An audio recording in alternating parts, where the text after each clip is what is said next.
everyone, and welcome to the Healing Garden. My name is Deb, and I just want to give a little bit of background about myself and about the Healing Garden, how it was created. I am a survivor of narcissistic abuse and coercive control, and the Healing Garden came out of the inspiration to share stories and be a source of resource for other people that are healing or struggling with narcissistic abuse, coercive control, or other toxic relationships.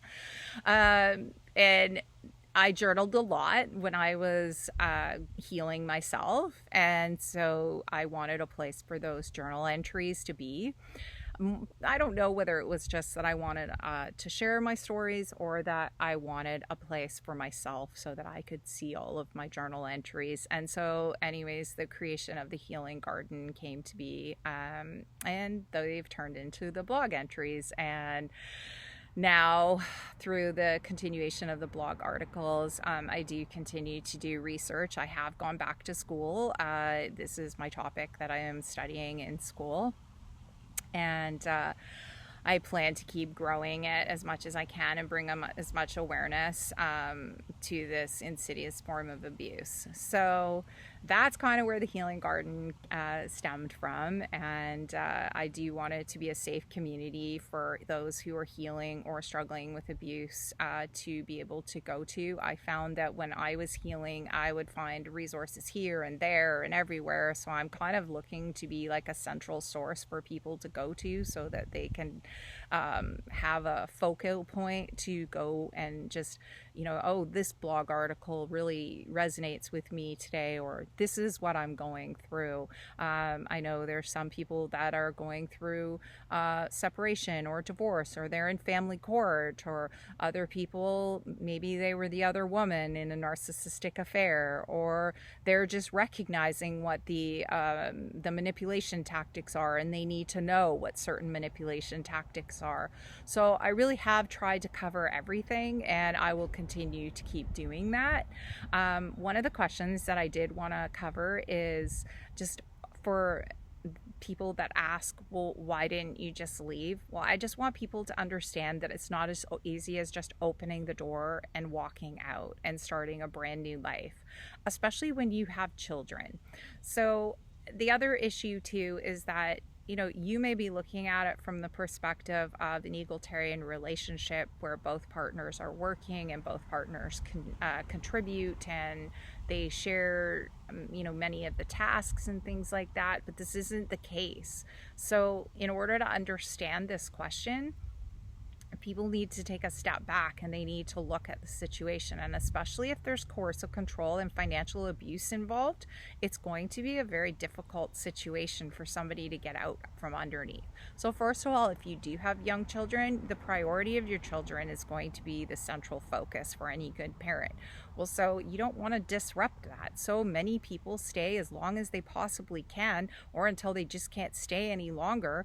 And they stay in these relationships, many times longer than they ever expected to or should have. Or then there's the issue of cultural. Well, some cultural and religious reasons are, that you stay. Marriage is forever. It just doesn't matter. And so there are situations where people feel like culturally that they will be failures if they leave. People feel themselves, because of culture, that they're failing if they walk away, that they should keep trying. And hope is a really big reason that people stay in these type of relationships. Hope for change, hope that things will be different, the investment that you've put into it, all of those years of time and energy that you've invested in this relationship, and you're just hoping that it will work out.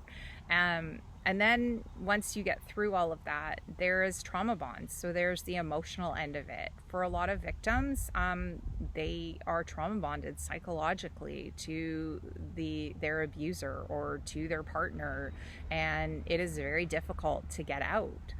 Breaking a trauma bond is extremely difficult. So congratulations to anybody that got past that even figured out that was what was happening and then was able to get out. So as far as obstacles that are in the way, as I said, young children, if you're financially dependent on your partner, if you're a stay-at-home parent, if you just don't, again, have the financial resources to be able to leave, you're not going to be able to leave. A lot of cases, the police just can't help you with this. Agencies that you turn to for help, they just turn into roadblocks as well. Legal aid. Oh, okay, well, no, you own a home, so you have an asset. Well, can I get the money out of the house right away? Nope. Okay, but I need the lawyer right away.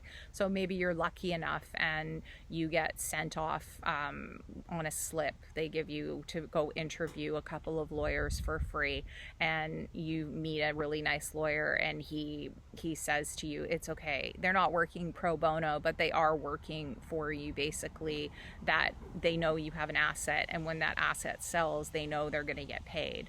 So you don't have to come up with the big retainer right away for them. And then there's, then once you do get a lawyer and stuff, it's like, okay, well, now what can I do? I need money. Okay, well, can I get an emergency hearing? No, you can't get an emergency hearing, because emergency hearings they're specifically for people that are in dire situations. Maybe a parent is there's fear of flight, or it's a life or death situation. And the judges frown on you coming in for something as frivolous as needing money.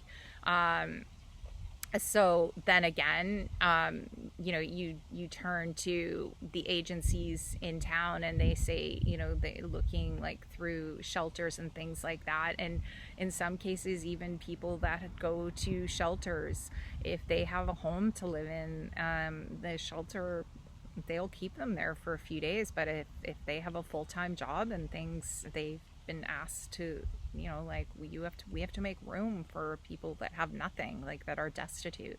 So then if you're trying to get yourself set up with a part-time job, where do you go? Okay, well, so now you have to think, if you have small children and you've been the primary caregiver and now you're trying to go work part-time, now you have to figure in daycare, and then you have to figure out, like, okay, so, well, am I going to stay in my home? Am I going to go rent a place?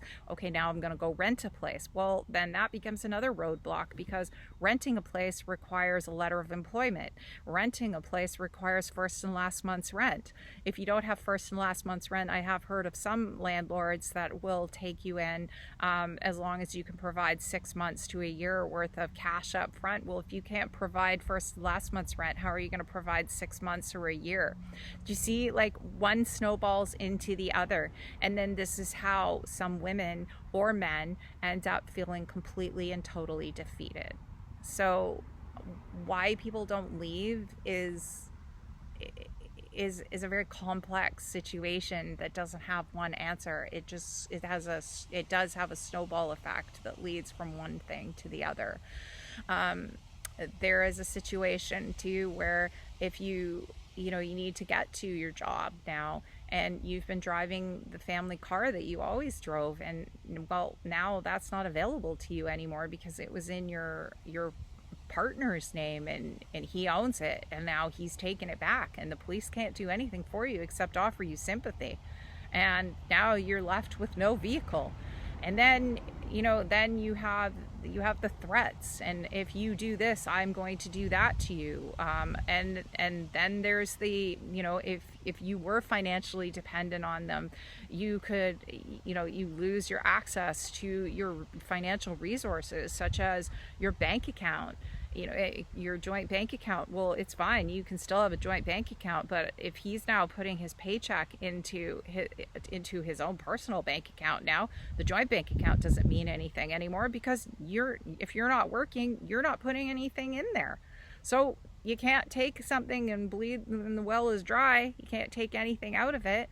And then you have the situation as well of, for people that, your credit cards are canceled now, and your line of credit is frozen, and there's basically two reasons for this, and one is to either starve you out and get you to come back, or to punish you for leaving in the first place. So I mean, these are all reasons why people don't just leave, or they can't just leave, or why people go back. So judgment isn't needed.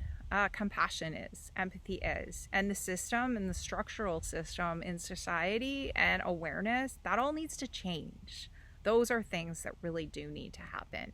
So anyways, that is going to be it for today. I want to thank all of you for joining me, and I hope that you'll be joining me again in the future. Thank you.